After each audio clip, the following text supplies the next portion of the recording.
வெளியில கிளம்பி போனா பயங்கரமா கிளம்பி போவேன். ஆனா வீட்டுக்குள்ள காலடி எடுத்து வச்சா போதும், யாராவது வந்து என்கிட்டயே நான் எங்கன்னு கேட்குற அளவுக்கு வளையல் போடுறதில்ல, கம்மல் போடுறதில்ல. அப்படியே ஹேர் எல்லாம் கேட்சிங் கிளிப் போட்டு ஏத்தி கட்டிக்கிட்டு, நைட்டி போட்டுக்கிட்டு, அப்பாடா! இப்பதான் ஃப்ரீயா இருக்குது அப்படிங்கிற மாதிரி எப்பவும் இருப்பேன். கண்டிப்பா மேக்ஸிமம் நெறைய பேர் என்னைய மாரி இருப்பீங்கன்னு நெனைக்கிறேன். காலையில சமையலா லஞ்ச் பேக் பண்றதுக்காக தயிர் சாதமும், உருளைக்கிழங்கும் வச்சேன். அதுக்கப்புறம் அந்த பாத்திரம் கூட கழுவல. அப்படியே வெளியில போற வேலை இருந்துச்சு. அத முடிச்சுட்டு ஒரு 10:30 போல வர்றப்பயே கையோட கம்மங்கூழும் இருந்துச்சு. வாங்கிட்டு வந்தாச்சு லஞ்சுக்கு.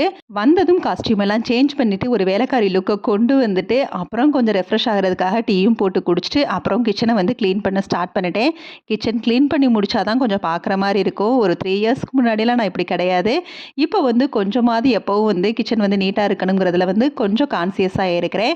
ஸோ அந்த மாரி எப்பவும் போல கிளீன் பண்ணிட்டேன். குக்கிங் வேலை எதுவும் இல்லைங்கிறதுனால கொஞ்ச நேரம் ரிலாக்ஸா ரெஸ்ட் எடுத்துட்டு, அப்புறம் வாங்கிட்டு வந்த கூழ வந்து குடிக்கலான்னு சொல்லி எடுத்து தான் ஊத்திட்டு இருக்கிறேன். ஃபர்ஸ்ட்டெல்லாம் கூழுங்கிற ஒரு ரெசிபியே எனக்கு பிடிக்கவே பிடிக்காது. ஆனா இப்பலாம் இத விட பெஸ்ட் எதுவும் கிடையாதுங்கிற மாதிரி ரொம்பவே விரும்பி சாப்பிடுவேன். அதுல வந்து மோர் வத்தல், அப்பளம்லாம் உடைச்சு போட்டு, மாங்கா மட்டும் மிஸ்ஸிங். பட் பரவால்ல இருக்கிறத குடிச்சுக்கலான்னு சொல்லி சூப்பரா குடிச்சாச்சு.